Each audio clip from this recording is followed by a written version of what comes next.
Isipin mo ito sandali.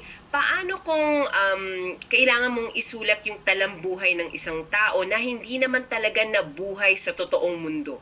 Naku, ang hiap niyan.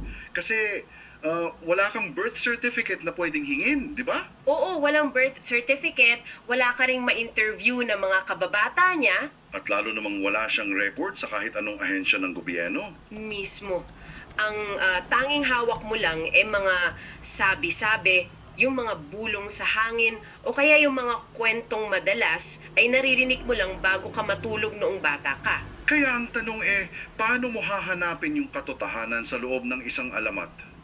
Isang napakabigat na hamon talaga yan. Parang imposibleng gawin, 'di ba?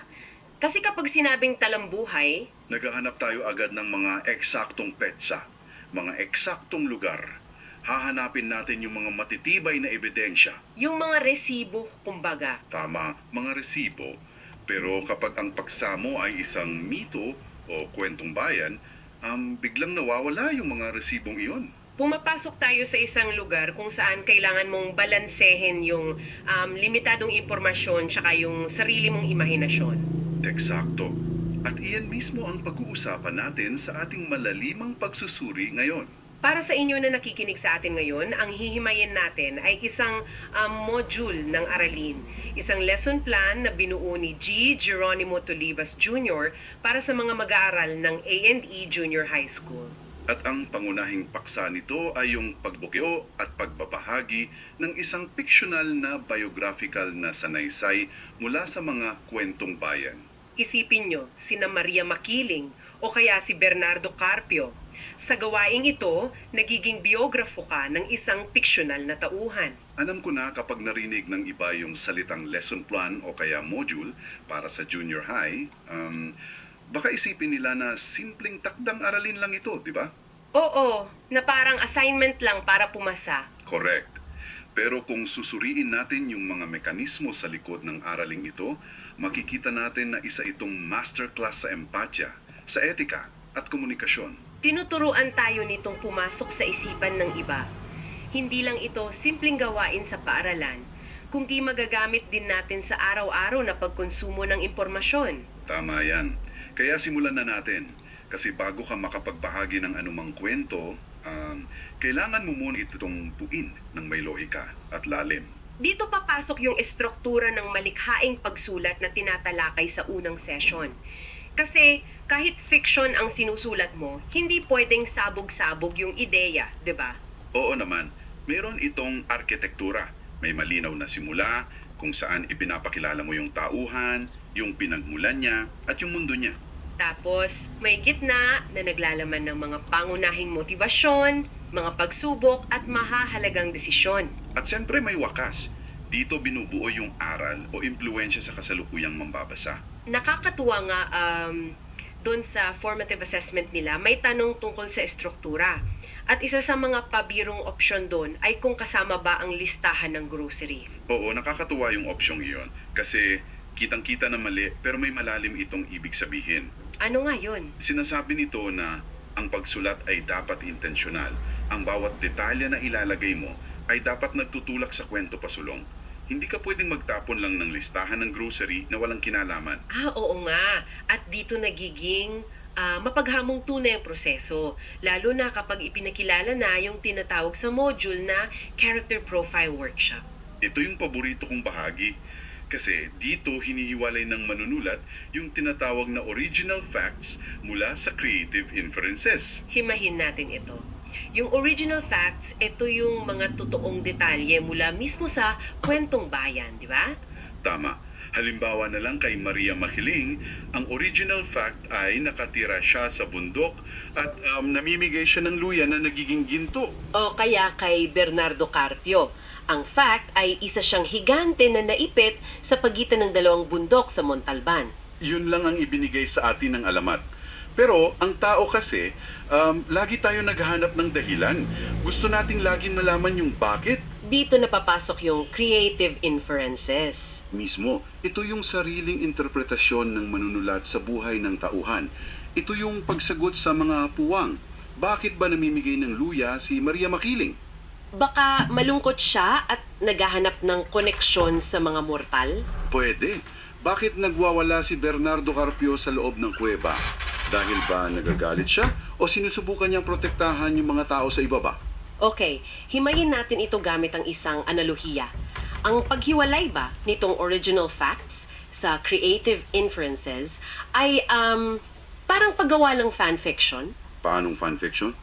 Kumbaga, ginagamit mo yung kalansay ng isang napakalumang bahay pero ikaw na yung nagdedesisyon kung ano ang kulay ng pintura at mga muebles sa loob. Oo, magandang paghahalin tulad yan. Pero paano tayo nakakasiguro na hindi natin nasisira yung original na diwa ng tauhan kapag nagdagdag tayo ng sarili nating interpretasyon? Ang nakakamangha rito ay inilalatag yan sa essay question number 8. Ang paglikha ng sanaysay ay eksaktong ginagawa para mas maunawaan natin yung motibasyon ng tauhan. Para malaman kung bakit niya ginagawa yung mga bagay-bagay? Oo, hindi ito basta pag-imbento lang ng kwento. Isa itong ehersisyo ng pag-unawa kung bakit nagdedesisyon yung tauhan batay sa mundo niya. Dito na magiging mas kawili-wili yung usapan natin. Bakit? Kasi may gusto akong linawin. May pushback ako ng konti rito. Ngayong nakabuo na tayo ng napakagandang backstory na may sarili nating interpretasyon, sino ang nagmamay-ari nito? Papasok na tayo dyan sa critical na talakayan ng ikalawang session, yung tungkol sa etika, plagiarism at copyright. Kasi teka, isipin mo, kung fiksyon naman ito at idinagdag ko yung pawis at dugo ko sa pag-isip ng mga creative inferences na wala naman doon sa orihinal na kwento, Oo, bakit ko pa rin kailangang magbigay ng citation? Hindi ba't parang naging orihinal na akda ko na rin iyon dahil sa effort ko? kung ikokonekta natin yan sa mas malaking larawan, ito yung tinatawag sa lesson plan na ethical na pananagutan na nasa essay question number 9. Ethical na pananagutan. Kahit na binago ko na siya ng husto. Oo, dahil ang pagiging malikhain ay hindi nagbubura sa katotohanang hiniram mo yung pundasyon mula sa iba, babalikan ko yung analohiya mo ng bahay kanina. Yung kalansay ng lumang bahay. Tama. Ikaw nga yung nagpintura at naglagay ng muebles, pero hindi ikaw ang nagtayo ng mga haligi. Kapag inangkin mo yung buong bahay ng walang pasubali, plagiarism yon. Oo nga no, may binanggit kasing halimbawa doon sa extended learning opportunities na tumama sa akin. Ano yon? Isinulat mo raw yung tungkol sa tauhang si Maria mula sa kwentong bayan ni Kring Santos. Kahit ginamit mo yung sariling pananalita mo, kung hindi mo binanggit yung orihinal na pinagmulan, Itinuturing pa rin itong plagiarism kahit binaliktad-baliktad mo pa yung mga salita. ang tanging solusyon daw ay ang paglalagay ng author's note o citation biyang pagkilala sa orihinal na akda. At alam mo, ang citation ay hindi lamang para makaiwas na matawag na plagiarist gaya ng nasa assessment question number 2. Ano pang silbi niya? Isa itong pagbibigay pugay. Sinasabi natin na nakatayo tayo sa mga balikat na mga naunang manunulat. Kinikilala natin na yung pagkamalikhain natin ay nag-ugat sa isang mayamang kasaysayan. Nakikita ko na. Pinoprotektahan natin ang pinagmula ng kwento para hindi ito tuluyang mabura ng ating sariling interpretasyon. Tumpak, kapag hihiwalay ka sa etika, nawawala ng integridad ang kahit na anong ganda ng iyong isinulat.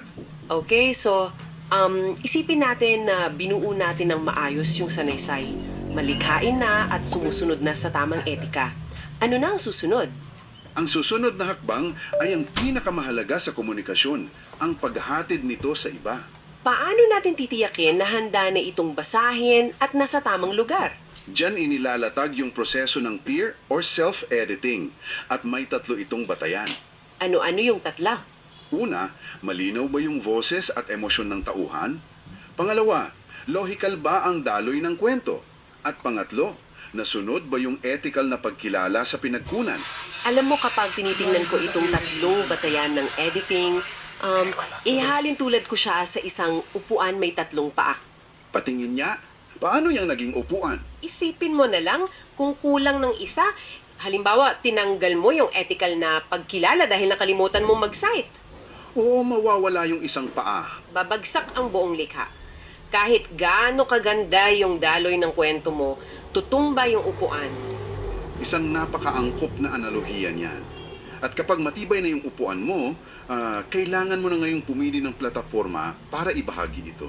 Kaya ano ang ibig sabihin ng lahat ng ito pagdating sa kasanayang komunikatibo na binabanggit sa huling bahagi ng pagsusulit? Nagbabangon iyan ng isang mahalagang tanong tungkol sa pagpili ng plataforma. Mapa Facebook post man yan, blog, poster, o oral presentation. Sa assessment question number 4, tinanong kung ano ang pangunahing konsiderasyon sa pagpili ng plataforma, di ba? Oo. At ang sagot doon ay kung ito ba ay nakikita ng target na mambabasa, hindi dahil mahal bayaran o maraming kulay yung plataforma. Oo nga, kailangan kung nasaan yung mga tao. Eksakto. Kasi paano natin ginagamit ang ating kasanayan para makaakit ng mambabasa, gaya ng nasa essay question number 10. Ang tunay na komunikasyon ay intentional. Sumusulat ka hindi lang para sa sarili mo. Tama, kundi para makipag-ugnay. Kung nasa maling plataforma ang kwento mo, o kung hindi malinaw ang boses nito, nasasayang lang yung layunin mong magbahagi ng aral. Kumbaga, aanihin mo yung magandang mensahe kung walang nakakarinig, di ba? Mismo, pupunta ka kung saan nakikinig ang mga tao. Kung iuugnay natin ang lahat ng natutunan natin pabalik sa ating mga tagapakinig ngayon, nakakabilib talaga, ang lesson plan na ito ay hindi lang para sa mga mag-aaral ng junior high school. Para sa ating lahat ito, Lalo na sa mundo na yon kung saan mabilis tayong magpasa ng mga kwento at impormasyon online. oo, nagiging mga biograpo tayo araw-araw nang hindi natin namamalayan. Kailangan talaga nating balansehin ang ating sariling malikhaing pag-iisip o creative inferences sa katotohanan o original facts. Kailangan nating maging responsable sa pagkikilala ng ating mga pinagkunan. At ibahagi ito ng may malinaw na layunin sa tamang plataforma. Ngayon, bago natin tuluyang tapusin ang malalimang pagsuring ito, may huling kaisipan ka ba para sa mga nakikinig sa atin? Meron. At ibabase ko ito doon sa huling reflection sa lesson plan. Di ba tinatanong doon kung paano nagbabago ang pananaw sa isang tauhan matapos isulat ang kanilang talambuhay? Oo, kasi mas naiintindihan mo na sila eh. Ngayon, paano naman kaya kung bumaliktad ang sitwasyon? Paanong bumaliktad? Kung isusulat ng isang ekstranghero ang iyong fictional na biographical na sanaysay gamit lamang ang ilang pirasong original facts mula sa iyong mga social media post. Uy, teka. Gaano kaya kalayo ang kanilang magiging creative inferences sa tunay na ikaw? Nakakatuwa pero nakakakilabot na paaalala rin yan. Isipin mo, baka kung ano-ano na ang imbintuhin nila tungkol sa pagkatao mo. Di ba? Kung iyon lang ang hawak nilang kalansay ng iyong buhay, paalala yan kung paano hinuhubog ng kwento ang katotohanan. At doon mo maiisip kung gaano kabigat ang kapangyarihan ng paggawa ng kwento. Maraming salamat sa pagsama sa amin sa talakayang ito. Hanggang sa susunod nating malalimang pagsusuri.